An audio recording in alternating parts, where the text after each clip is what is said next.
குரு 10ஆம் இடத்துக்கு வரார்.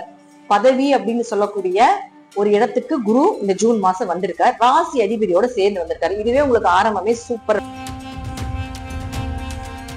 ஒருவர் என்ன மாதிரி கர்மாவை வாங்கிட்டு வந்திருக்காரு, நல்ல கர்மாவா தீய கர்மாவா, என்ன அனுபவிக்க போறாங்க இந்த பிறவியில அப்படிங்கறது எல்லாமே இதை ரெண்ட வச்சு நம்ம தெரிஞ்சுக்கலாம். வேற எதுவுமே நம்ம வேண்டியது கிடையாது ஜாதகத்துல.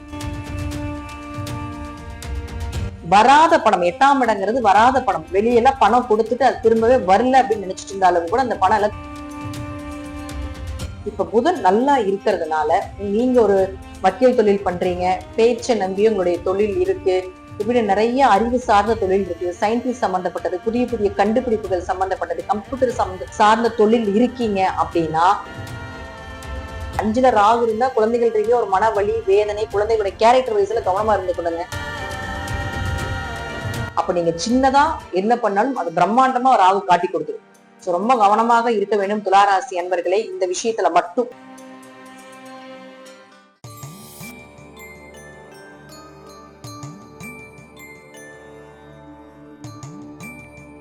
திருச்சிற்றம்பலம். தென்னாடுடைய சிவனை போற்றி, எந்நாட்டவர்க்கும் இறைவா போற்றி.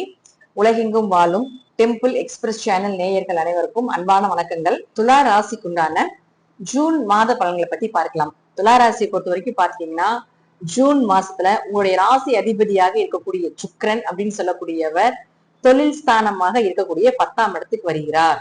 இந்த மாதம் முழுவதும் அங்கதான் இருக்க போறாருங்க.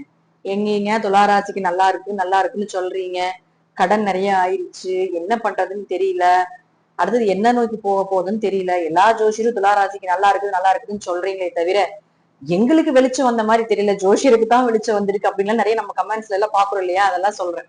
சோ துளாராசியை பொறுத்த வரைக்கும் அப்படின்னு நினைக்க வேண்டியது கிடையாதுங்க. குரு 10ஆம் இடத்துக்கு வரார். பதவி அப்படின்னு சொல்லக்கூடிய ஒரு இடத்துக்கு குரு இந்த ஜூன் மாசம் வந்திருக்கார். ராசி அதிபதியோட சேர்ந்து வந்திருக்காரு. இதுவே உங்களுக்கு ஆரம்பமே சூப்பர் அப்படிங்கறத எடுத்துக்கலாம். சோ தொழில் வளரப்போகுதுங்க. இனிதான் தொழில் வளர்ச்சி ஆக போகுது.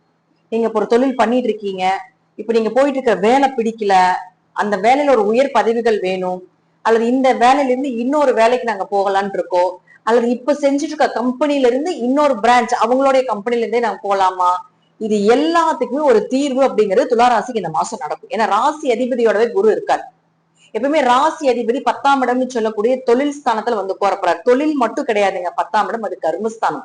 நீங்க என்ன கர்மாவை வாங்கிட்டு வந்திருக்கீங்க அப்படிங்கிறது ஒருத்தருடைய ஜாதகத்துல 10ஆம் இடத்தையும் மகர ராசியும் வச்சு நம்ம தெரிஞ்சுக்கலாம். இந்த ரெண்டுமே உங்களுடைய லக்னத்துக்கு 10ஆம் இடமும் இயற்கையாகவே மகர ராசி, இந்த ரெண்டு ராசியை வச்சு நாம ஒருவர் என்ன மாதிரி கர்மாவை வாங்கிட்டு வந்திருக்காரு, நல்ல கர்மாவா தீய கர்மாவா, என்ன அனுபவிக்க போறாங்க இந்த பிறவியில அப்படிங்கறது எல்லாமே இதை ரெண்ட வச்சு நம்ம தெரிஞ்சுக்கலாம். வேற எதுவுமே நம்ம வேண்டியது கிடையாது ஜாதகத்துல. சோ அப்படி பார்க்கும் பொழுது துலா ராசிக்கு 10ஆம் இடம் கர்மஸ்தானம்னு சொல்லக்கூடிய ஒரு இடத்துல இவர் வருகிறார். உங்க ராசி அதிபதியாக சுக்கிரன் வருகிறார். சுபகிரகத்தோட சேர்ந்து வரும்பொழுது நல்ல கர்மாவை இயக்கக்கூடிய ஒரு காலகட்டங்கள், நல்ல கர்மா வேலை செய்ய போகுது, எதிர்பார்த்த விஷயங்கள் நடக்க போகுது, தொழில் ரீதியாக புதிய நபர்களை சந்திக்க போறீங்க, நிறைய விஷயங்கள் கைக்கூடி வரப்போகுது. வராத பணம், 8ஆம் இடங்கிறது வராத பணம். வெளியெல்லாம் பணம் கொடுத்துட்டு அது திரும்பவே வரல அப்படின்னு நினைச்சிட்டு இருந்தாலும் கூட அந்த பணம் எல்லாம் திரும்பி வர்றதுக்கு வாய்ப்புகள் கிடைக்கும். குரு 2ஆம் பார்வையாக பார்க்கும் பொழுது நீங்க யாருக்காவது வெளியே பணம் கொடுத்துட்டு அதை கட்டவே முடியல, அதனால பெரும் அவமானமா இருக்கு எங்களுக்கு அப்படின்னு நினைச்சீங்கன்னா இந்த மாசம் உங்களுக்கு அது கட்டுவதற்கு ஏதாவது ஒரு பண வரவு நிச்சயமா ஏற்படுத்தி கொடுப்பார். உங்க தொழிலில் இருந்து வந்த இருள் எல்லாமே விலக போகுது, வெளிச்சம் வரப்போகுது. இருளுக்கு பின்னான வெளிச்சம். இப்போ உங்களுக்கு வெளிச்சத்தை நோக்கிய ஒரு பாதையை நோக்கி நீங்க போயிட்டு இருக்கீங்க, அதுதான் உண்மை. சோ அதே போல பாருங்க, உங்களுக்கு 2 7 செவ்வாய் 7ஆம் வீட்லயே இருக்கார் 20ஆம் தேதி வரைக்கும். 2 அப்படின்னாலே பணத்தை கொடுக்கக்கூடிய ஒரு கிரகம். அவர் பலமா மேசத்துல இருக்கார், ஆட்சி பலம் பெற்று பலமா என்னோட வீட்டுல நான் இருக்கேன், என் இஷ்டம்தான், நான் சைன் பண்ணி நான் செக் போட்டு கொடுக்குற துளாராசிக்காரருக்கு இப்போ உனக்கு பணம் வரும் அப்படிங்கிற மாதிரி செவ்வாய் அங்க இருக்கார். சோ அப்படி இருக்கக்கூடிய ஒரு சூழ்நிலைக்கு கிரகங்கள் அங்க இருக்கும் பொழுது அது தன்னுடைய கடமையை கண்டிப்பா செஞ்சுதான் ஆகணும். அப்ப கோச்சார ரீதியாக செவ்வாய் அங்க இருக்கும் பொழுது உங்களுக்கு நிறைய பணம் வரப்போகுதுங்க இந்த மாசம். ஏதாவது ஒரு வழியில வரும். ஒன்னா உங்க கணவர் மூலமா வரும், அல்லது மனைவி மூலமா வரும், அல்லது கணவர் சொத்துக்கள் வர்றதுக்கு வாய்ப்புகள் உண்டு, அல்லது மனைவி சொத்துக்கள் வர்றதுக்கு வாய்ப்புகள் உண்டு. சோ அது ரீதியாக ஏதாவது ப்ராசஸ் பண்ணிட்டு இருக்கீங்க அப்படின்னா இப்போ அதை நீங்க பேச்சுவார்த்தை நடத்துனீங்கனாலும் உங்களுக்கு அது ஒரு நல்ல ஒரு ரிசல்ட் அப்படிங்கிறது கிடைக்கும். பொருளாதாரம் வளரப்போகுதுங்க.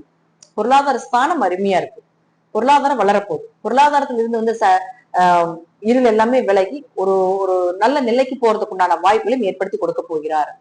இரண்டாம் இடங்கிறது பேச்சு. உங்களுடைய பேச்சுக்கு ஒரு மரியாதை கிடைக்க போகுது. தெளிவான பேச்சுக்கள், தெளிவான சிந்தனைகள், தெளிவான ஞானங்கள் எல்லாமே துளாராசிக்கு கிடைக்க போகுது. ஏழுக்குடையவர் 7ஆம் வீட்டிலே இருக்காரு செவ்வாய். அப்போ நல்ல வரன் அமைஞ்சு வரப்போகுது. எதிர்பார்த்த வரன் கிடைக்க போகுது. குருவும் 10ல இருந்து 2ஆம் இடத்தை பாக்குறாரு, குடும்பஸ்தானத்தையும் பாக்குறாரு. 7ஆம் இடத்த அதிபதி 7லயே இருக்காரு. அப்போ குடும்பம் அமைஞ்சு வரப்போகுது. இந்த மாசம் கண்டிப்பா துளாராசிக்காரங்க கொஞ்சம் திருமண விஷயம், திருமணம் நடக்காத துளாராசிக்காரங்க திருமணத்துக்கு கொஞ்சம் எஃபோர்ட் அதிகமா போடுங்க. கண்டிப்பா நல்ல வரன்கள் வரும். 20ஆம் தேதி வரைக்குமே சூப்பரா இருக்கு. திருமணம் சார்ந்த விஷயங்கள் எல்லாம் அடிச்சுக்கிட்டு பிறந்துட்டு இருந்த துளாராசிக்காரங்களை எல்லாமே வந்து இப்ப கணவன் மனைவியில அந்யூன்யமா இருக்க போறீங்க. உங்களுக்குள்ள இருந்த அந்த சண்டை சச்சரவு விலக போகுது. மனசாட்சிக்கு கட்டுப்பட்டு நடக்கக்கூடிய ஒரு காலகட்டங்கள் வரப்போகுது.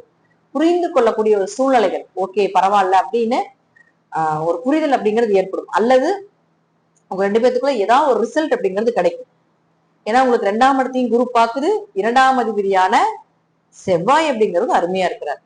அடுத்தது சுக்கிரன். சுக்கிரன் நம்ம ஆல்ரெடி வந்து நம்ம சொல்லக்கூடிய விஷயம்தான், 10ல இருக்கிறாரு. அதே போல உங்களுக்கு புதன் அப்படின்னு சொல்லக்கூடியவர் உங்களுடைய லக்னத்துக்கு 9 மற்றும் 12ஆம் அதிபதி ஆகிறார். அவர் வந்து 22ஆம் தேதிக்கு மேல சுக்கிரனோட சேர்ந்துருவார். சோ இப்போ இந்த புதனை பொறுத்த வரைக்கும் 9ஆம் அதிபதி 9ஆம் வீட்டுல இருக்கிறதுனால அப்பா சொத்துக்கள் கிடைக்கும்.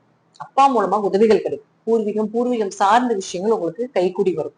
நல்ல குரு அமைஞ்சு வரப்போகிறார். எப்பவுமே புதன் அப்படின்னா அறிவு, தெளிவு, சிந்தனையாளர்கள், பேச்சாளர்கள், ஆன்மீகவாதிகள், இது எல்லாமே குருவுக்கும் புதனுக்கும் வந்துடும். சோ இப்ப புதன் நல்லா இருக்கிறதுனால நீங்க ஒரு வக்கீல் தொழில் பண்றீங்க, பேச்சை நம்பி உங்களுடைய தொழில் இருக்கு, இப்படி நிறைய அறிவு சார்ந்த தொழில் இருக்கு, சயின்டிஸ்ட் சம்பந்தப்பட்டது, புதிய புதிய கண்டுபிடிப்புகள் சம்பந்தப்பட்டது, கம்ப்யூட்டர் சார்ந்த தொழில் இருக்கீங்க அப்படின்னா உங்களுக்கு ஒரு ஜாக்பாட் மாதம். சோ இல்ல அந்த தொழில்ல இருக்கீங்க, அதுல ஒரு மாற்றம் வரணும்னு நினைச்சீங்கனாலும் உங்களுக்கு அதெல்லாம் நடக்க போகுது. நல்ல குரு அமைஞ்சு வர போறாங்க. நல்ல சிந்தனைகள் அதிகமாக போகுது. தெளிவா இருக்க போறீங்க. தெளிவான முடிவெடுக்க போறீங்க. இந்த மாசம் நிறைய பயணங்கள் பண்ண போறீங்க. 12ஆம் அதிபதி புதன் தானே, பயணங்கள் நிறைய பண்ண போறீங்க. பயணம் சார்ந்த விஷயங்கள் எல்லாமே சக்சஸ் ஆக போகுது. 12ஆம் அதிபதி 9ஆம் வீட்டுல இருக்கும் பொழுது நிறைய வெளியூர் வெளிநாடு பயணத்தின் மூலமாக ஒரு சந்தோஷங்கள், பணவரவு இதெல்லாம் கிடைக்க போகுது. குடும்பத்தோட சேர்ந்து இன்ப சுற்றுலா போயிட்டு வர வாய்ப்புகள். சோ இதெல்லாம் அருமையா இருக்குது. குழந்தைகளோட அமைப்பு அவ்வளவு அருமையா இருக்கு துளாராசிக்காரர்களுக்கு இந்த மாசம். சோ குழந்தைகளுடைய தேவைகளை பூர்த்தி பண்ண போறீங்க. 5ல ராகு இருந்தா குழந்தைகள் ரீதியா ஒரு மன வலி, வேதனை, குழந்தைகளுடைய கேரக்டர் வைஸ்ல கவனமா இருந்து கொள்ளுங்க. ஏன்னா ஏன் சொல்றேன் அப்படின்னா, இப்ப ராகு இவ்வளவு நாள் வந்து 5ஆம் இடத்துல இருந்தாலும் குரு பார்வையில் இருந்துட்டு இருந்துச்சு. இப்ப குரு பார்வை கீழே இறங்கிருச்சு. அப்ப ராகு சுயேட்சையா தனிச்சு செயல்படும். 5ஆம் இடத்தில் ராகு இருந்து அவமானம், 5ஆம் இடத்தில் ராகு இருந்தா குழந்தைகள்னால மனக்கவலைகள், உங்களுக்கு ஏதாவது ஒரு கெட்ட பேர் கொடுக்கறது, உங்களுக்கு ஏதாவது தேவையில்லாத ஏதாவது ஒரு தொடர்புகளை ஏற்படுத்தி கொடுக்கறது, அதன் மூலமா கொஞ்சம் அவமானப்படுறது. சோ துளாராசிக்காரர்கள் ஏதாவது ஒரு தேவையில்லாத தொடர்புகளோ, உங்களுடைய பிக்சர்ஸ் ஏதாவதோ கொஞ்சம் கவனமா பார்த்து வச்சுக்கோங்க. நீங்க எப்படி செல்போன்ல யூஸ் பண்றீங்க, இதெல்லாம் கொஞ்சம் கவனமா இருந்துக்கணும். உங்களுடைய ரகசியங்கள் எல்லாமே வெளியே வந்துடும். ஏன்னா குரு பார்வை இத்தனை நாள் ராவுக்கு அங்க இருந்ததுனால நீங்க என்ன பண்ணாலும் வெளியே தெரியாம இருந்துச்சு. இப்ப குரு பார்வை வந்து விலகிருச்சு. அப்ப நீங்க சின்னதா என்ன பண்ணாலும் அது பிரம்மாண்டமா ராகு காட்டி கொடுத்துரும். சோ ரொம்ப கவனமாக இருக்க வேண்டும் துளாராசி அன்பர்களே இந்த விஷயத்துல மட்டும். மத்தபடி எதுல பாத்துக்கிட்டாலும் உங்களுக்கு சக்சஸ் சக்சஸ் சக்சஸ். தொழில் சூப்பரா இருக்க போது, வருமானம் அருமையா வரப்போகுது. 12ஆம் அதிபதியாக இருக்கக்கூடிய புதன் நல்லா இருக்கிறதுனால உங்களுக்கு நிம்மதியான தூக்கம் இந்த மாசம் இருக்கும். மனசு நிம்மதியா இருக்க போகுது. அதே போல பாருங்க, உங்களுக்கு 11ஆம் அதிபதியாக இருக்கக்கூடிய லாபஸ்தானாதிபதியாக இருக்கக்கூடிய சூரியன் 8ஆம் வீட்டுல இருக்காரு 15ஆம் தேதி வரைக்கும். அதுவும் விபரீத ராஜயோகத்தை கொடுக்கும். மறைவாக இருந்து பணத்தை சம்பாதிக்கக்கூடியவர்களுக்கு எல்லாமே இந்த சேர்க்கை 15ஆம் தேதி வரைக்கும் சூப்பர்.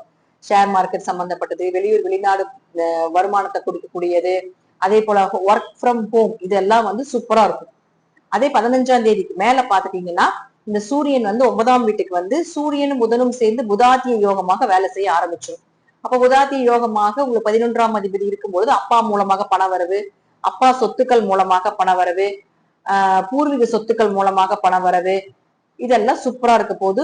உங்களுக்கே நல்ல வளர்ச்சிகள் கிடைக்கும். நீங்க என்ன தொழில் பண்ணீங்கனாலும் அதுல நல்ல லாபங்கள், ஒரு பப்ளிசிட்டி ஆகிறதுக்குண்டான ஒரு வாய்ப்புகள், திடீர்னு வளர்ச்சிகளை கொடுக்கறது, இதெல்லாம் ஏற்படுத்தி கொடுத்தே தீரணும் அப்படிங்கிறது இந்த மாதத்தில் துலா ராசிக்கு உண்டான ஒரு விஷயம். ஆனா இந்த மாசத்துல இருந்து டிசம்பர் மாசம் வரைக்கும் ராகு கீழே இறங்குற வரைக்கும் கொஞ்சம் துலா ராசிக்காரர்கள் பழக்க வழக்கங்கள்ல செயல்ல கொஞ்சம் கவனமா இருந்துக்கோங்க அப்படிங்கறதுதான் உண்மை. இது உங்களுக்கு மட்டும் கிடையாதுங்க. 5ஆம் இடங்கிறது குடும்ப ஒற்றுமை, 5ஆம் இடம் அப்படிங்கிறது குழந்தைகள், அவங்களுடைய பழக்க வழக்கத்தையும் கொஞ்சம் பார்த்து கொள்வது என்பது ரொம்ப சிறப்பா இருக்கும் அப்படிங்கிற அமைப்புகளும் உண்டு. சோ துளாராசி ஜெயிக்கக்கூடிய மாதம், தொழில் வளர்ச்சியை கொடுக்கக்கூடிய மாதம், தொழில் மாற்றத்தை செய்யக்கூடிய ஒரு மாதமாக இந்த மாதம் இருக்கும். இது எல்லாமே உங்க ஜாதக ரீதியாகவும் சாபுத்திகள் ரீதியாகவும் நான் சொல்லக்கூடிய கருத்துக்கள் சிறிது மாறுபடலாம். நன்றி. மீண்டும் ஒரு நல்ல பதிவுல சந்திக்கலாம். திருச்சிற்றம்பலம், தில்லையம்பலம், ஸ்ரீ நரசிம்மர் திருவடிகளே சரணம்.